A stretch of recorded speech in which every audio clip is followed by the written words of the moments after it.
I was born in 1949, and I currently live in the home that I was born in, which means quite a bit to me. My mother was born in 1906 in Maitland, but at that time it was really Eatonville because there was no distinction between Eatonville and Maitland.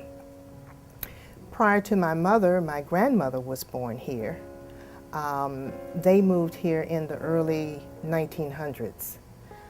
And my grandmother married M.F. Thompson, which was Mansfield Thompson, who bought a large tract of land, and it was called Thompson Subdivision. So we lived with my grandparents, and my grandfather and my grandmother, every time they got a paycheck, they bought an orange tree until they had really amassed a large grove of orange trees. So having grown up with my grandparents, my father was an alderman at one time, and my mother was a school teacher.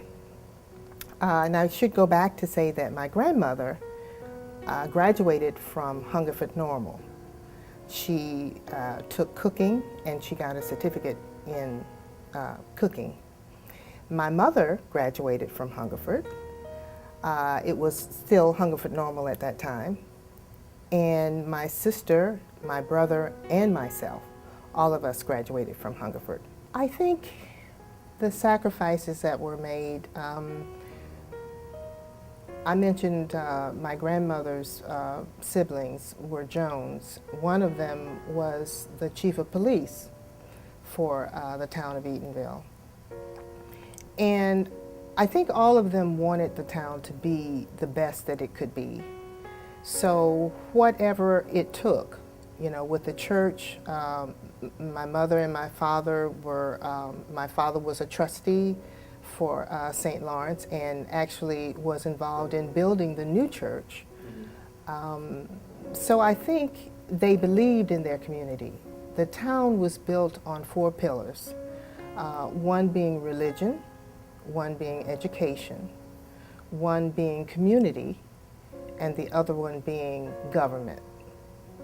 So those 4 things were very important, and I think that my family tried to instill those things in any way that they could. This project is very important because of the fact that our children will be able to view and listen to the stories. We have young kids who are very proud, and they have tattooed 1887 on their arms or on their chest or whatever. But when you ask them, what does 1887 mean? They can tell you, well, it's Eatonville. Like, you know, you ought to know, you know, it's Eatonville. But then when you ask them, what about Eatonville? They don't know. They don't know about the history of Hungerford School, that it was patterned after Tuskegee Institute. They don't know about George Washington Carver having a major role in Hungerford. They don't know about Booker T. Washington being involved in Eatonville, or Mary McLeod Bethune. These were leaders. These were our founding leaders who all had a part of Eatonville and thought it was important that they give their time and their effort and their talents to make this town what it is today. So I think that this project is important because we need to tell our children. If we don't tell our children our story, if we don't tell our children our history, then they will never know it. Eatonville got its name from Josiah Eaton. Josiah Eaton lived in Maitland and took Joe Clark under his wing. Joe Clark is the primary founder of Eatonville. And because of Josiah Eaton, Joe Clark was able to purchase land because African Americans, or Negroes at that time, could not buy land.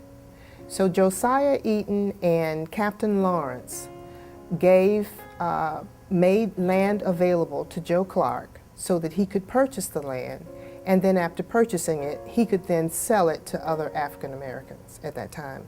So that's where we got the name from, Eatonville, from Josiah Eaton. And St. Lawrence got its name from Captain Lawrence.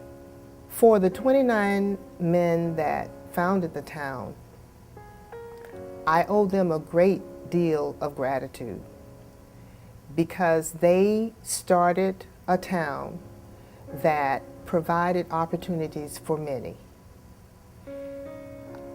Hungerford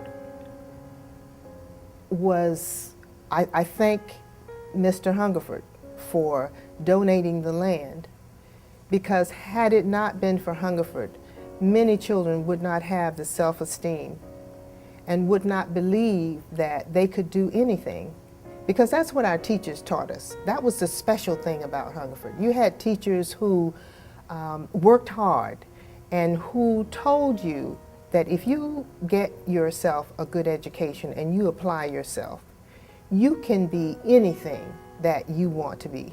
And we believe that. And many of us went on to do that. And had we not been given, that kind of motivation, or if they hadn't believed in us, who knows what we would have turned out to be. My brother, whom I'm very proud of, has ended up having a PhD from Brown University and an MD from Albany Medical School. Ended up coming to become an orthopedic surgeon, all because of what one teacher or several teachers at Hungerford said that he could be. And he's not the only one. There have been many others that have grown on the backs of those who came before. And had they not done what they did, we would not be what we are today. So I say thank you. I say thank you to them. I say thank you to my family. And I try every day to live my life in a way that would respect the things that they did for me.